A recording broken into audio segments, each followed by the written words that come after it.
Hey guys, today on the Spartan Highlight, we will be highlighting the new pool director for the McFarland School District. Also, we will learn about the future of McFarland's Chocolate Fest. Sounds tasty. I will need to get some chocolate before we get this story going. We will also be talking about the searches done at IMMS and the high school by some canine units last Monday morning. Finally, we will be learning about the proposed facilities plan, as well as hearing a student's opinion on the plan, along with our very own athletic director, Mr. Ackley.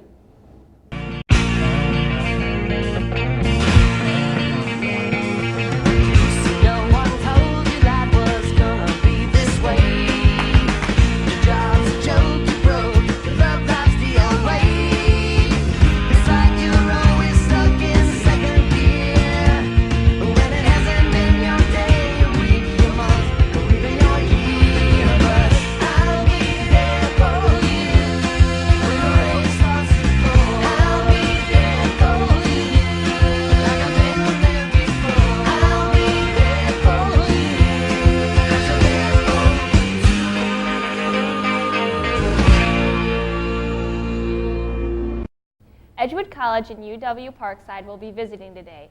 Please stop by the guidance office to get a pass. Jazz ensemble auditions are today and tomorrow. The auditions welcome non-band students who can play piano, bass guitar. See Mr. Hartson for our audition info. The McFarland Police Explorer Post is looking for new recruits. See Officer Miller for details. Birthdays today: Lauren Knockreiner, Nicole Scheffel, and Dawson Trouch. Events today: none. The pool director will be a familiar face to anyone who has visited the Angie O'Donnell Aquatic Center in the last 18 years.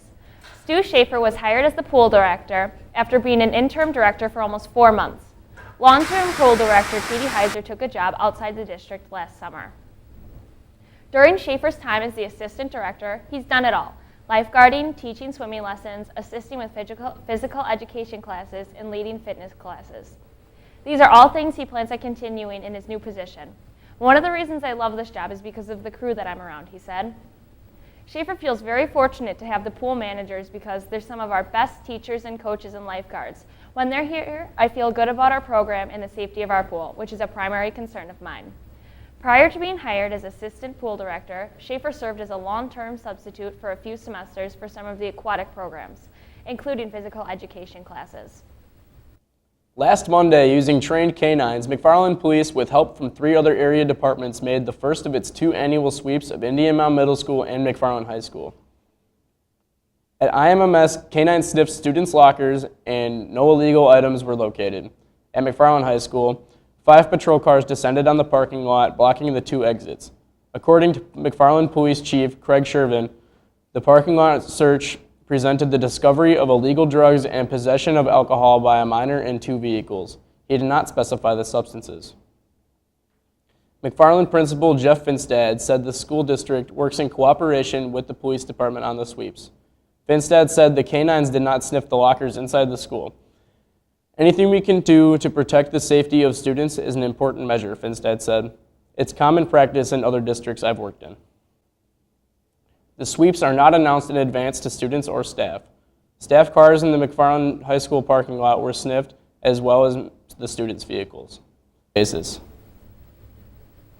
One of the village's most unique and enjoyable annual fundraisers, McFarland Chocolate Fest, will not be held this fall. A combination of lack of volunteer organizers and other successful fundraisers by the event's presenter, McFarland Historical Society, is cited as the reason the Chocolate Fest will skip at least 1 year. The 5th annual Chocolate Fest last November drew a packed crowd of a few hundred people to the Madison Curling Club's roomy lobby. Dozens of homemade all-you-can-eat chocolates were presented to attendees who paid $15. The event drew a cross-section of young adults to elderly residents. Many volunteers, dressed in formal attire, served chocolates and drinks, including champagne. Live music was presented too. Funds from the event went to the Larson House Museum. The McFarland School Board voted to accept the bid from Plunkett Rasick Architects, PRA, in Madison for the school facilities plan that is expected to go into referendum on November 2016. The district has been working with PRA from the early part of the facility study. The firm was responsible for creating the initial drawings of what was possible for future school facilities. PRA has been the architect for several school projects, including ones at Jefferson High School, Mount Horeb Primary Center Elementary School, and Economowalk Intermediate School.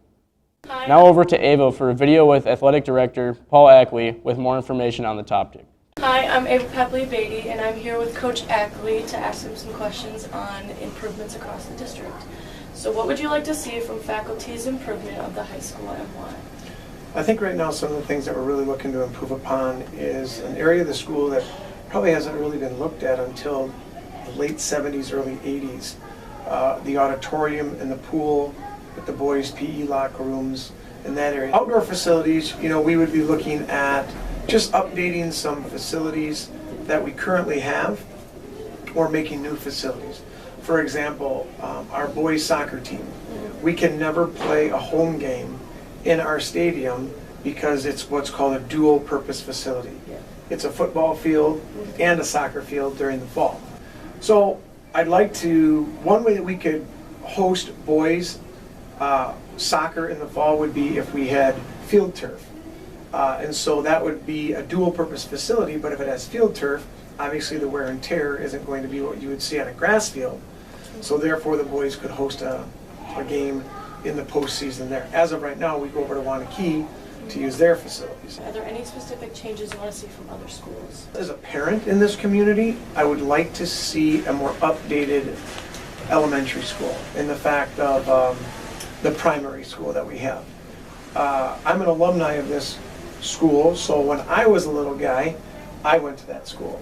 And I was in the gym and in those classrooms and in the hallway. There's been some updates, and our buildings and ground staff has done a phenomenal job to keep it updated, but it would be nice to have a new, newer facility for our younger levels, like we do at Wabisa. Thank you for your time. Not a problem. Now over to Haley Noonan for the Pledge of Allegiance. I pledge allegiance to the flag of the United States of America and to the republic for which it stands, one nation, under God, indivisible, with liberty and justice for all. Thanks for joining us for the Spartan Highlight on Channel 98. Make sure you check us out on YouTube and tune in next time for the Spartan Highlight. Remember, stay classy, McFarland.